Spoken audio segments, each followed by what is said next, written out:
anywhere except the place you've always been. And you're going round in circles in the world you're living in. And when the tyranny of time's the only truth you've ever known, well then it's time to find a dream to call your own. When the road you're on is rising to your possibility, you can see a new horizon of where you want to be. Well, tomorrow is the promise that belongs to every day. Your life can change forever when your dream leads the way. Well, it's the calling of your life, it's finding your direction. You gotta make a new connection, you gotta find a place to start. Experience the glory of living your own story. It's the calling of your life, it's a journey of the heart.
What would you do right now if you knew you could use your compass to get past any failure?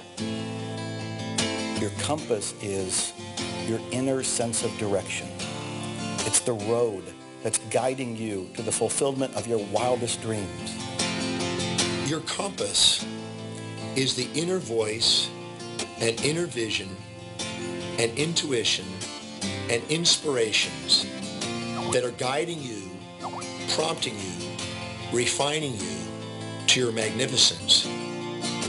It's what allows you to tap into that part of you that know can do more and be more and give more in the world. Everything that we are seeking outside of us is already inside of us. And all of the answers to every question that we have in life, we have if we go deep within. The greatest journey you can ever take is the journey of self-discovery.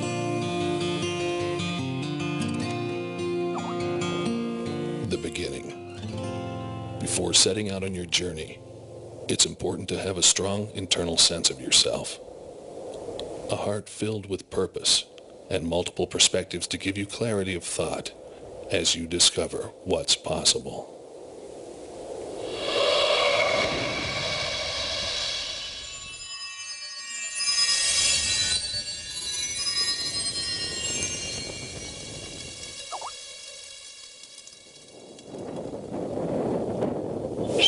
They say the first step's the hardest one. Until you take it, no dream gets done. If you wanna grow, wanna win, you'll never know if you don't begin. You hold the future, it's in your hand.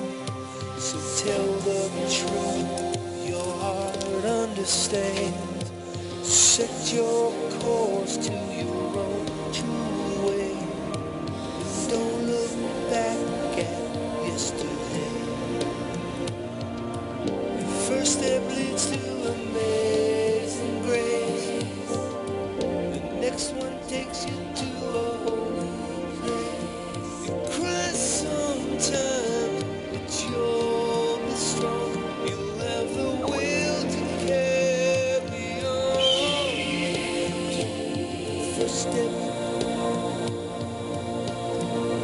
First step's the hardest one.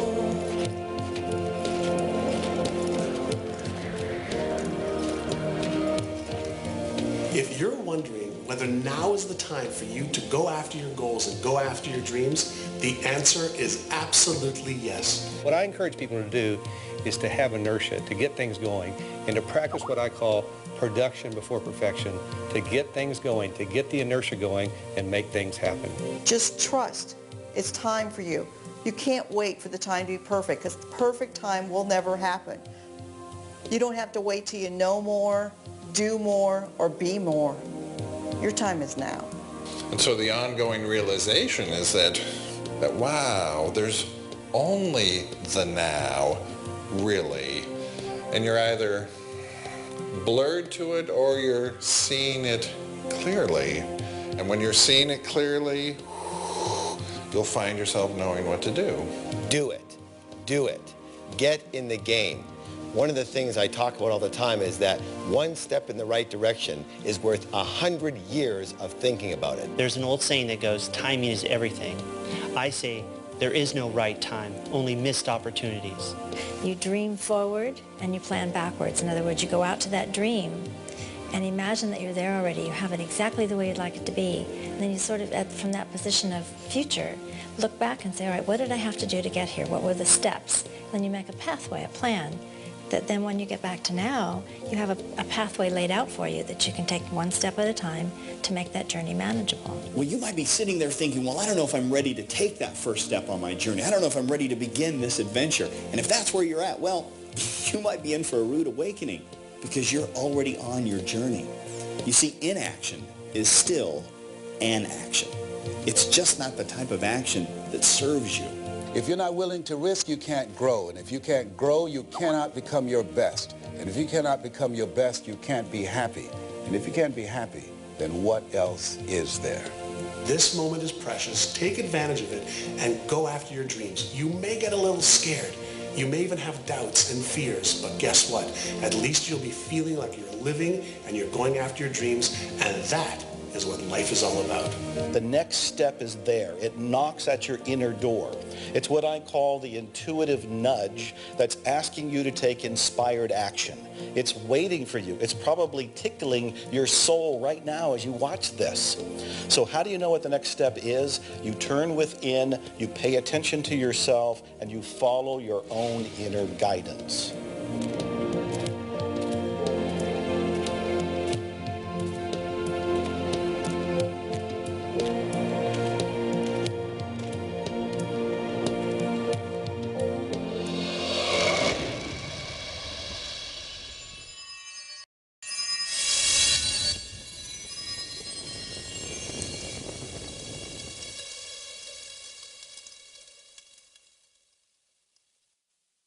Foundation is very important because if you don't have a foundation, anything that you build will crumble.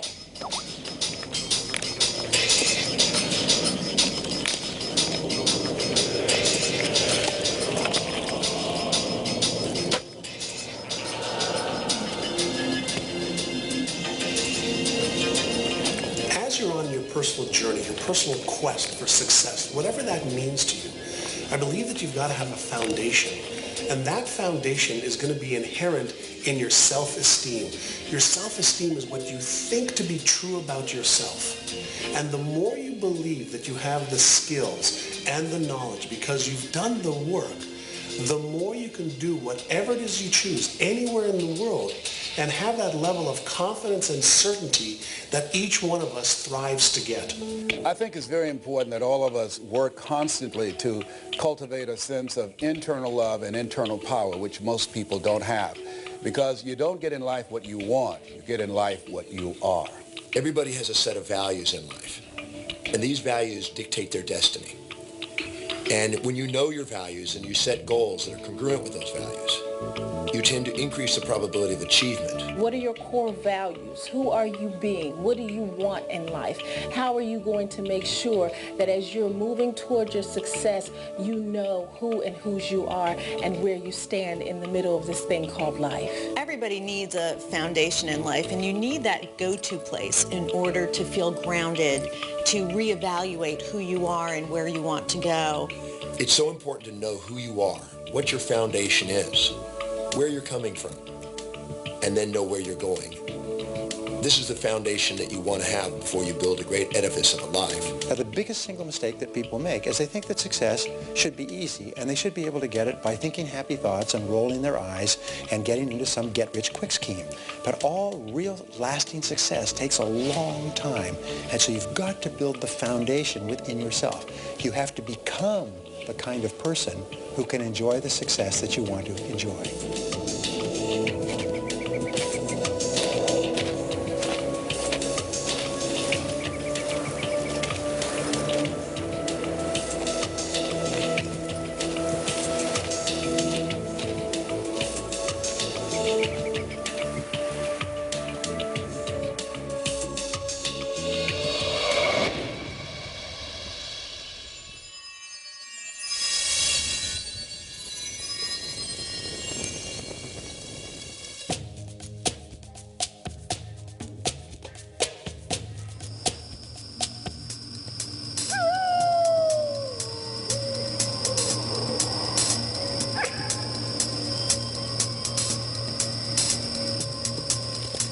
So many people change homes often throughout their lives and are in search of that feeling of being at home. They move, they can never find it. They're never truly at rest. They seek different religions and spirituality, but they can never really find home because they never find contentment. Home can be either that place of environment where you come home to at the end of the day and you want it to be just a safe, comfortable atmosphere, calm, peaceful, energizing, whatever it would represent for you in the real world. And home is also that place of coming home to self. Your home is an important place to start from. It's your springboard, it's your recuperation area, it's your grounding area, and whatever home is for you. Maybe it's your house, maybe it's your community, maybe it's your family, maybe it's your spiritual altar. You have a home you can always come back to and always springboard from again. That's what you can draw from. That strength from home, you'll be able to go out in the world and find your greatness. When we get into our home, we can find a place of security, a safe haven where we can be ourselves in spite of what is going on in the world around us. So a home, a place of your own, a place that belongs to you, is an essential part of establishing the foundation for motivation and high accomplishment. In design psychology, we say the home is the absolute basis of everything you do. Your surroundings absolutely affect how successful you will be and your progress. And what it is that you're being able to do is based on your surroundings every morning, every night. When you wake up, is it energizing? Is it conducive to your goals? Because what is in your home is reflecting who you are. And what reflects who you are will come along the way with you all the time. Home is essential to your success. You need to have this little safety net, this little nest that you can go to, that you can rest in, that you can recuperate in, that feels safe for you to rebuild your energy and your forces so that you can go back into the world and pursue your dream and follow your compass. The universe is my playground, the world is my home, and every country is another room in the house, and every city is another platform I can share my heart and soul. I really believe that this whole world is my home, and I believe having a foundation of a home that's global allows you to do things across the world.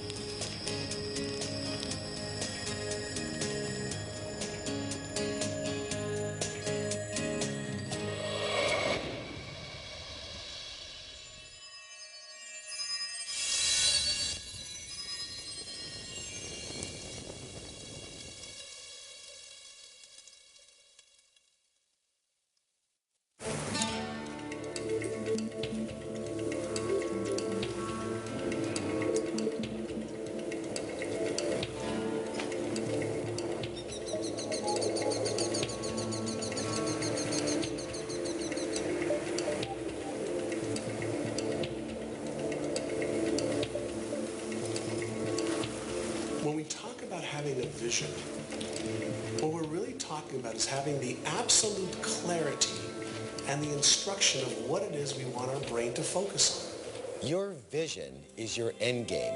Without it, there can be no direction, nowhere for you to go, nowhere for you to start, nowhere for you to end. Clarity of thought and clarity of the vision is essential. The clearer the picture, the more direct the path to get exactly what you want. The question is, what are you looking at? That's what vision is about. What you see when you look out at life, and how are you going to move based upon what you see? Your vitality in life is directly proportionate to the vividness of your vision.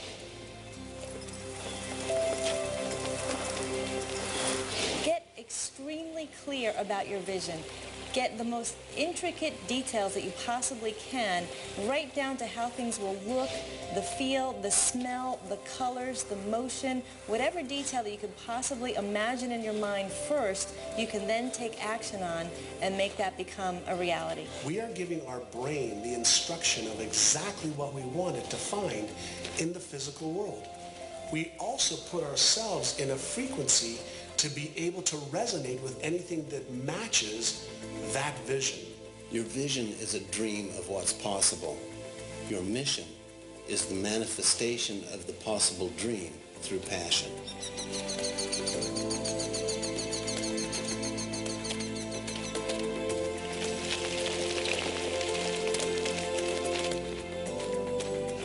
Well, visualization is a starting point because there seems to be a one-to-one relationship between how clear you are about what you want and how fast you move toward it and how fast it moves towards you.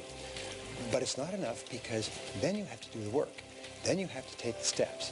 It's good to have a clear idea of the mountaintop, but now you have to hike. Visualization is more of a first step. You visualize what you want, and then when you open your eyes, you take action. The action is what will lead to the completion of the very thing you've been visualizing.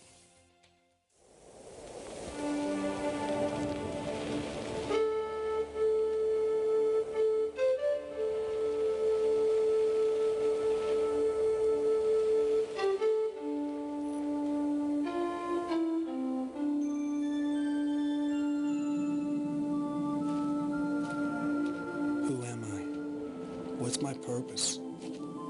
Why do I feel this way? Once I had answers, now only questions.